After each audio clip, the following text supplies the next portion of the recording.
I'm sorry for serving you something that didn't taste good. I promise I won't make it again.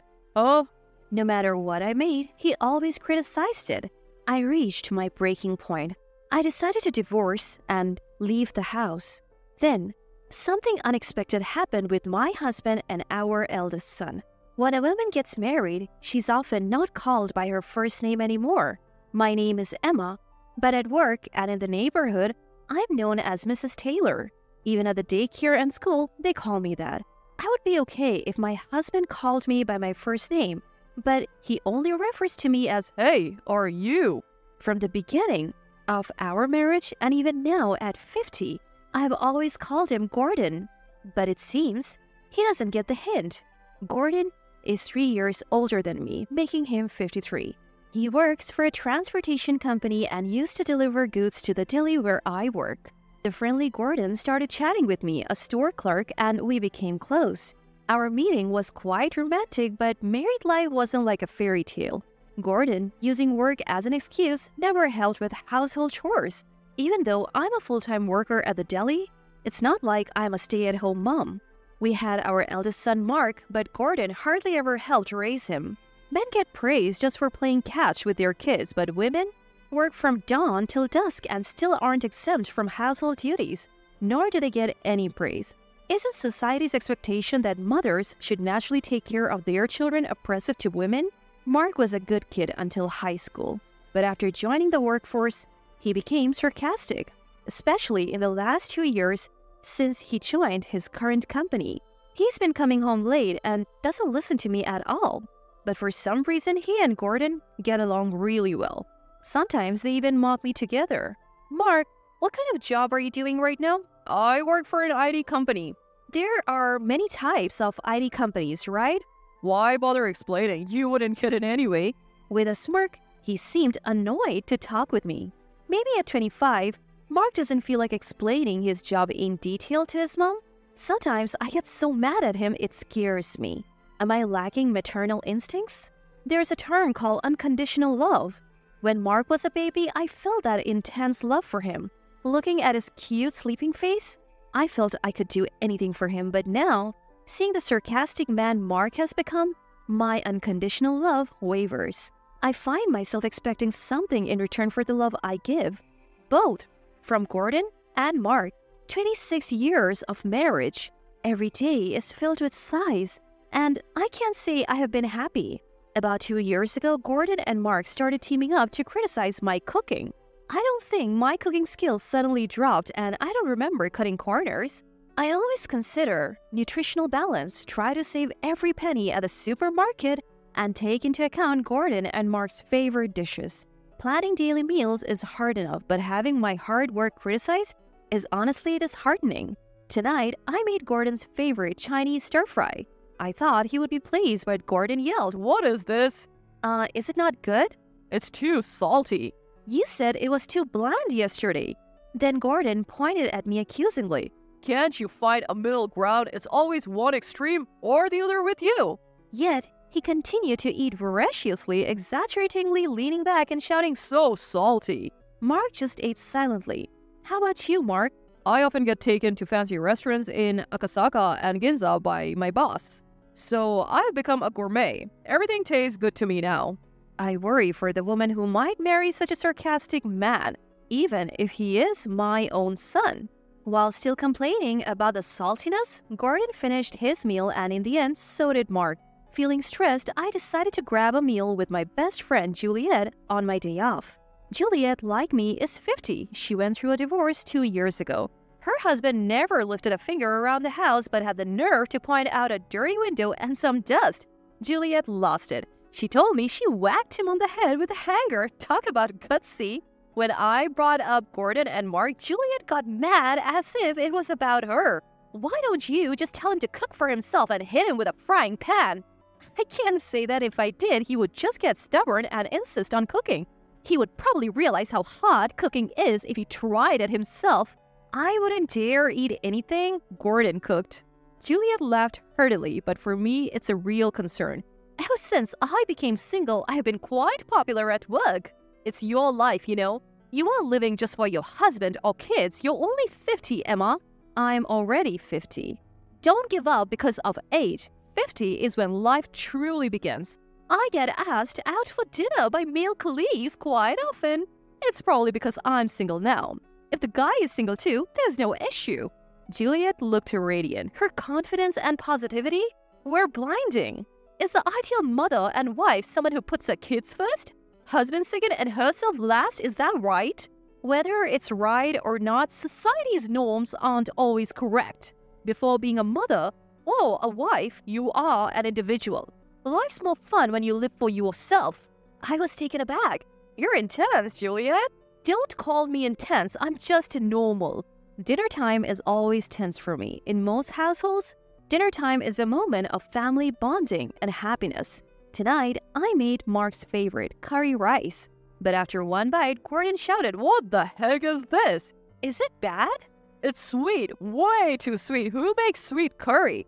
Trying to hold back my disappointment, I asked Mark, "Is it too sweet?"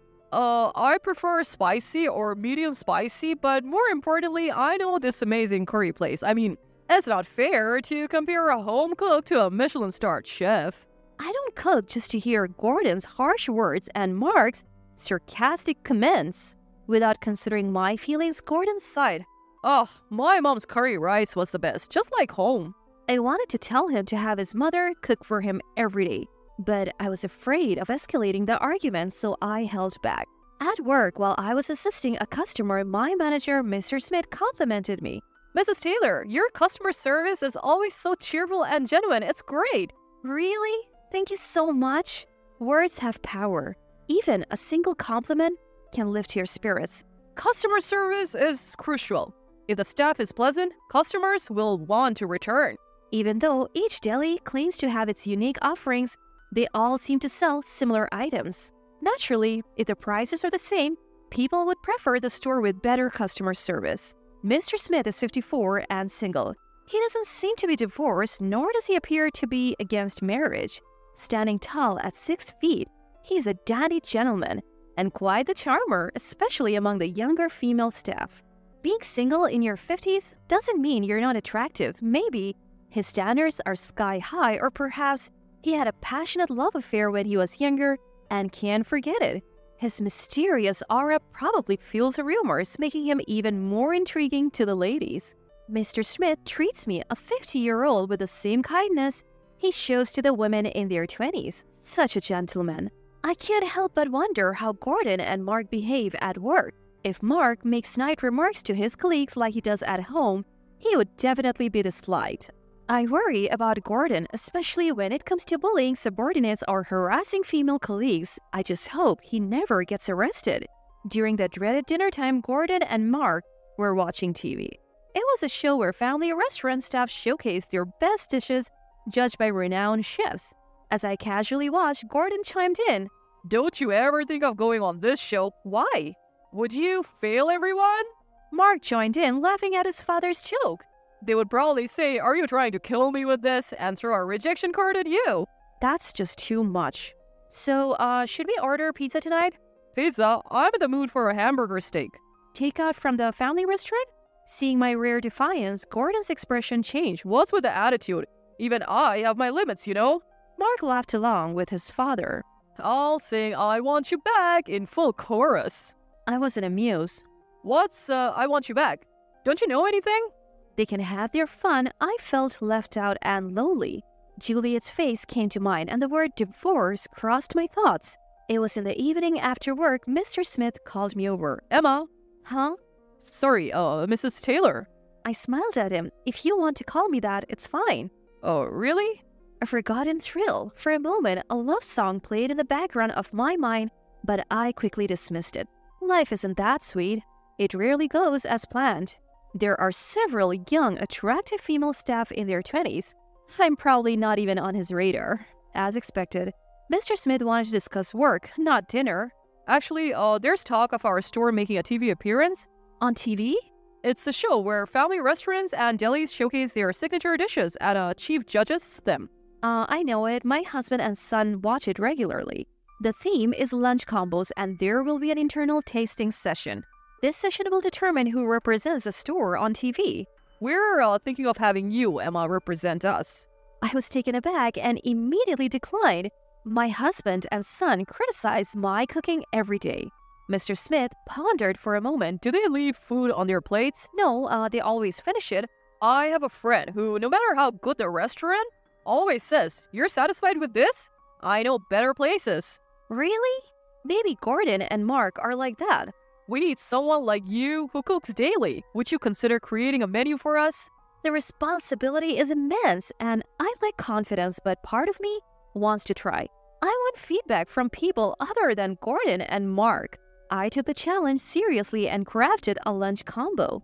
The company's top executives tasted it and unanimously approved my dish. While my colleagues were thrilled, I felt a mix of shock and resentment towards Gordon and Mark.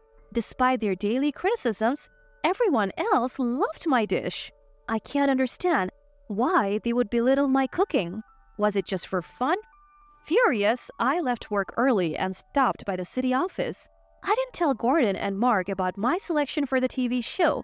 Tonight's dish was shrimp scampi. For some reason, there were 2 cards on the table labeled pass and fail. Did they make these? After tasting a shrimp, Gordon and Mark exchanged glances and simultaneously raised the fail card. This is clearly a miss. I'm disappointed in this shrimp. Are they pretending to be judges? Is it fun to mock someone? I grabbed the cards and confronted them. You fail as a husband. What are you trying to do? You fail as a son. Me too? I glared at them, then lowered my head. I'm sorry for serving you bad food. I won't do it again. What? I have reached my limit with their constant negativity. I placed divorce papers on the table. I'm filing for a divorce. Wait. I won't wait. I waited for 25 years. I can't wait any longer. 25 years?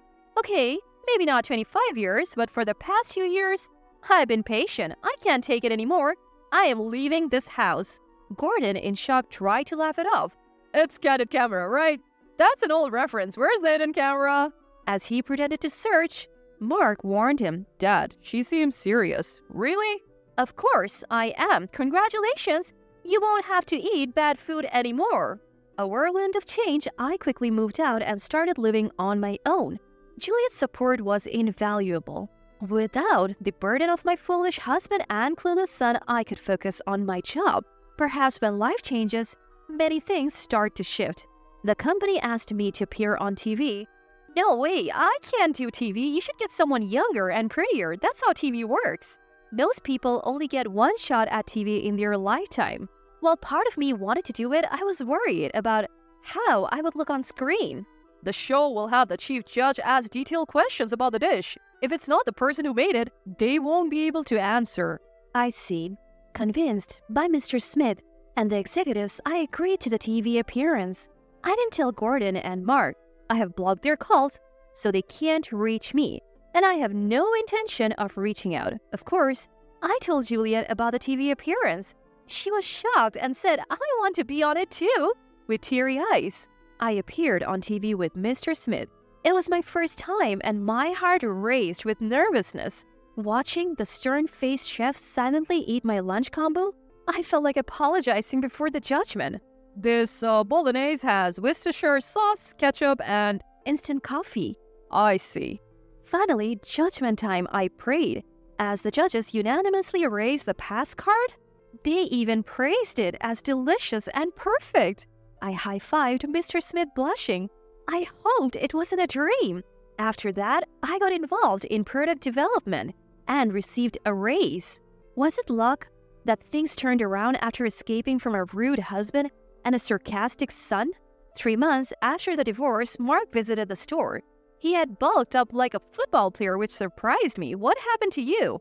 I haven't been eating at home, so I've been eating out a lot. Before I knew it, I looked like this. Serves him right.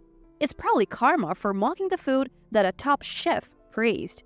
I saw you on TV. Dad was shouting in disbelief. Mark smiled, but I only replied, oh. Please come back, Mom. Grow up. You're 25. Handle it yourself. Can I at least live with you if you don't want to be with Dad? Be independent. Don't come here again. I spoke coldly, and Mark, seemingly shocked by my firmness, left.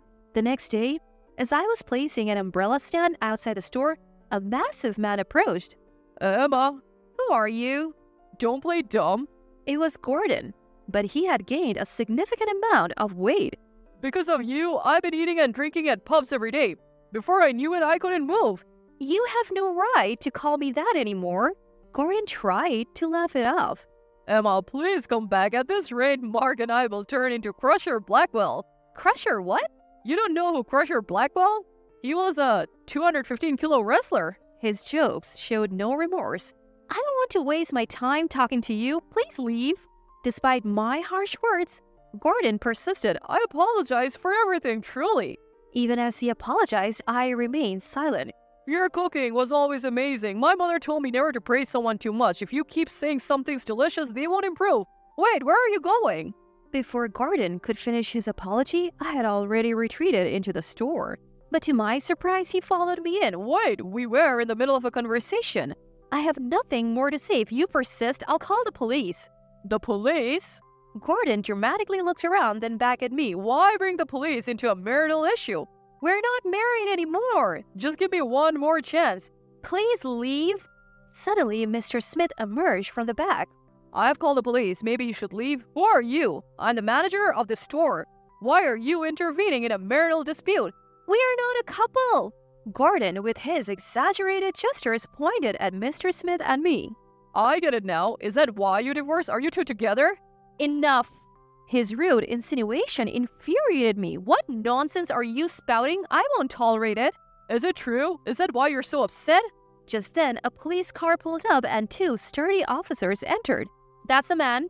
What are you talking about? As one officer tried to restrain Gordon, he resisted. Let me go. She's my wife. I don't know this giant. So you're denying me now? One officer said.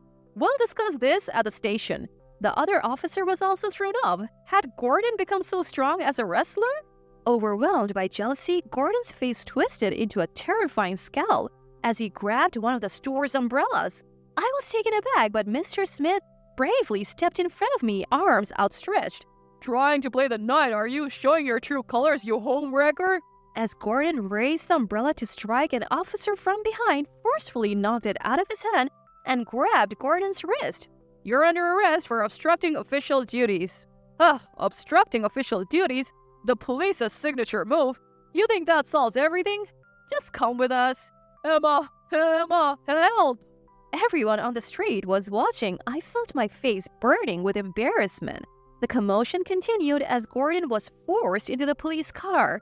How embarrassing. Are you okay? I'm fine. Thank you. If you ever need help, just let me know.